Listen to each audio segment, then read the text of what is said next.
En plena campaña, cuando Rodolfo Hernández competía contra Gustavo Petro, se decía que Rodolfo Hernández iba a ser o era el equivalente al Trump colombiano. ¿Cómo se caracteriza Donald Trump?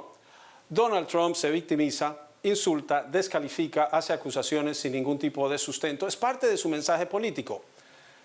No sabemos si Rodolfo Hernández lo hubiera sido porque no llegó a ser presidente y hoy falleció luego de una penosa enfermedad.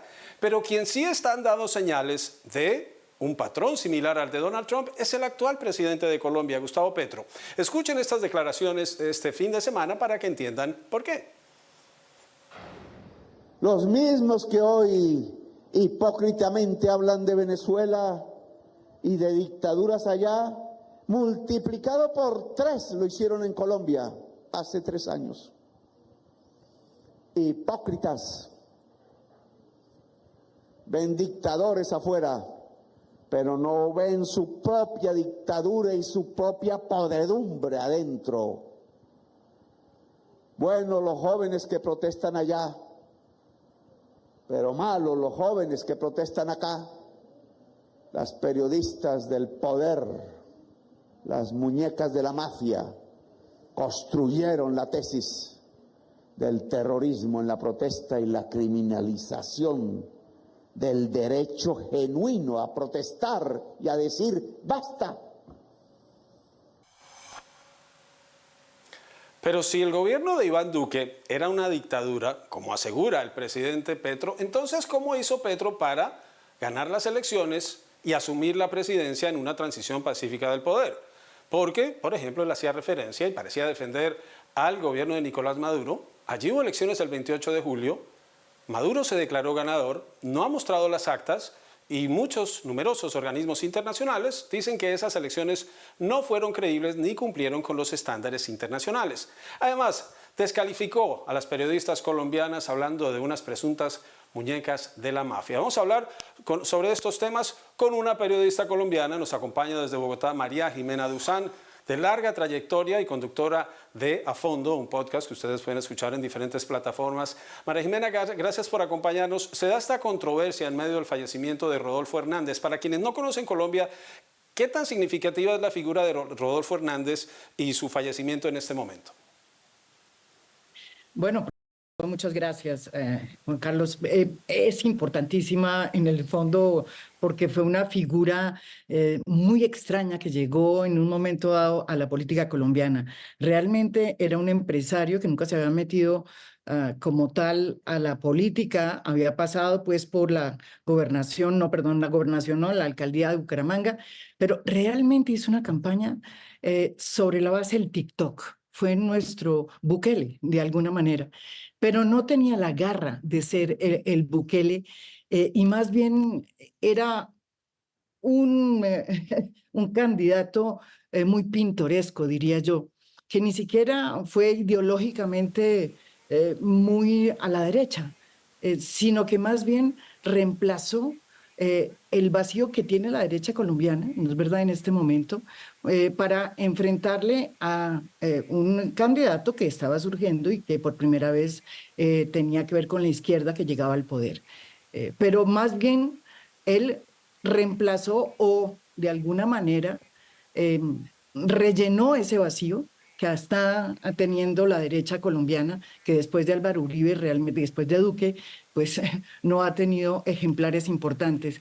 Pero en el fondo era un tiktokero que se metió de político ya al final de su vida y que casi gana las elecciones, porque fue una diferencia muy pequeña por la que ganó Gustavo Petro. Y fue un candidato presentado como el candidato anticorrupción, quien fue condenado por corrupción.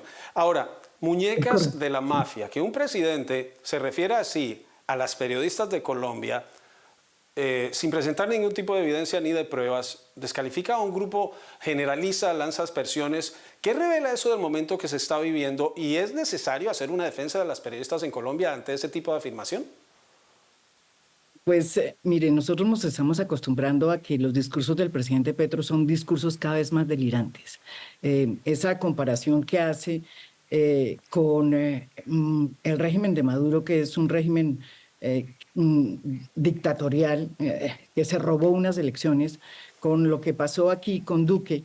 Yo soy y fui opositora de Iván Duque como periodista independiente y me parece que son dos cosas que no se pueden comparar. Usted muy bien lo dijo, en esta ocasión, si Duque hubiera sido Maduro, pues el propio Petro no hubiera podido ser presidente de este país.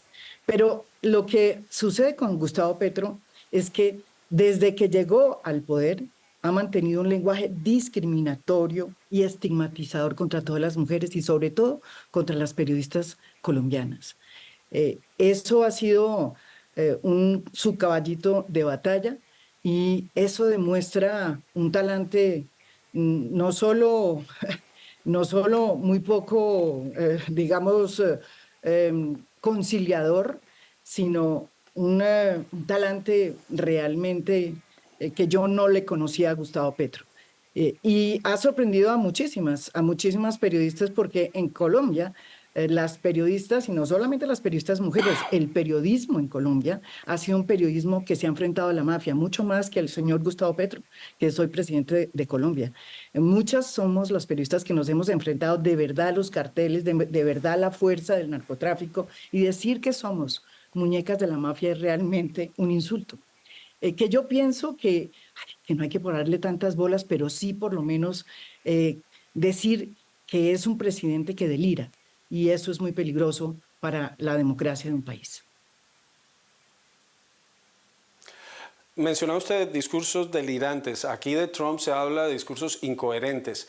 Otra de las declaraciones que a mí me llamó la atención es cuando dijo que él se preguntaba que no entendía por qué había negros que eran conservadores. Esas son ya declaraciones de tipo abiertamente racistas. ¿Cómo cae esto en este momento y cómo se ven estos 2 años que faltan cuando la pregunta es qué va a pasar en las elecciones de 2026? Pues es que lo que está sucediendo con Gustavo Petro es que se creó una gran añoranza de cambio. Este país quería un cambio. Por eso, en las elecciones pasadas fueron dos los candidatos que llegaron a la final. Uno, Rodolfo Hernández, que era un candidato rarísimo, pero que era el vacío que ocupaba, o sea, pero que ocupó el vacío de la derecha. Pero no pudo ser como la derecha porque la gente quería un cambio, no quieren más lo mismo que hemos tenido antes. Y también apareció Gustavo Petro. La gente quería un cambio. Por primera vez este país eligió a un presidente de izquierda.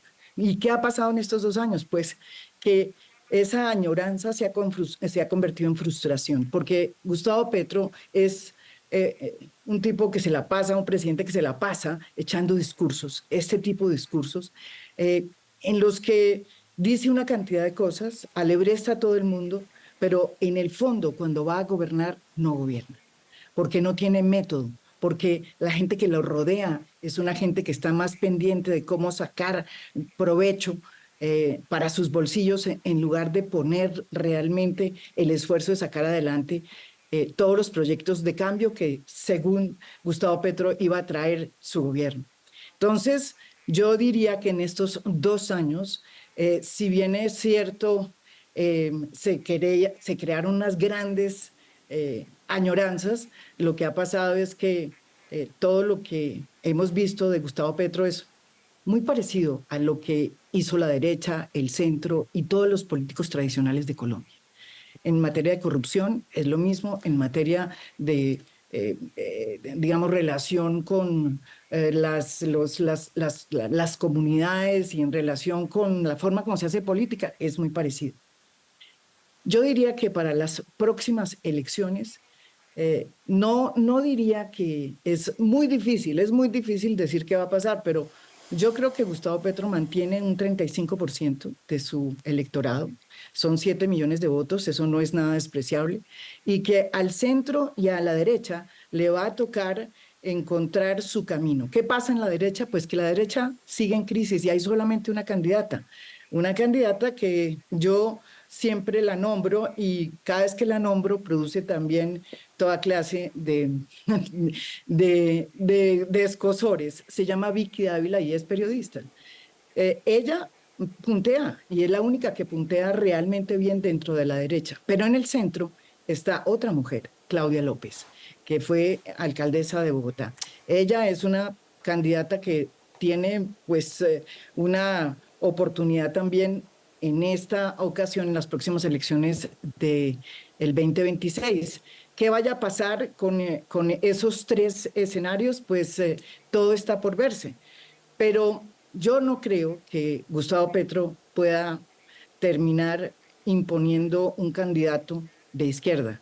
Yo creo que este país ha revisado su visión sobre lo que ha sido la izquierda en Colombia y yo creo que la próxima oportunidad para que alguien llegue a Palacio de Nariño va a estar de alguna manera relacionada con el centro izquierda, porque de otra forma, pues la izquierda no va a poder volver si no es con ayuda del centro. Y por el otro lado, pues la derecha falta recomponerse.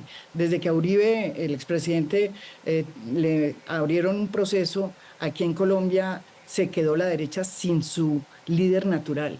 Y pues estamos en manos de Vicky Dávila, como yo escribí recientemente una columna. Para terminar, María Jimena, hablaba usted del precio que han pagado los periodistas en Colombia por ejercer su trabajo. Y hablamos no solo de los periodistas que trabajan en las capitales, sino los de provincia, que están arriesgando su vida a diario. Declaraciones como esta, ¿cómo hacen ejercer el trabajo y cómo es ejercer el periodismo hoy en día en Colombia en medio de este ambiente tan polarizado? Yo creo que eso es lo más complicado. Usted sabe que se ha aumentado el número de periodistas asesinados en Colombia con esta manera de despreciar el periodismo que constantemente está haciendo Gustavo Petro. Yo no recuerdo ni en la época de Uribe un presidente que desprecie tanto a los periodistas y a los periodistas independientes, porque claro, eso es lo que a él le molesta, a los periodistas independientes.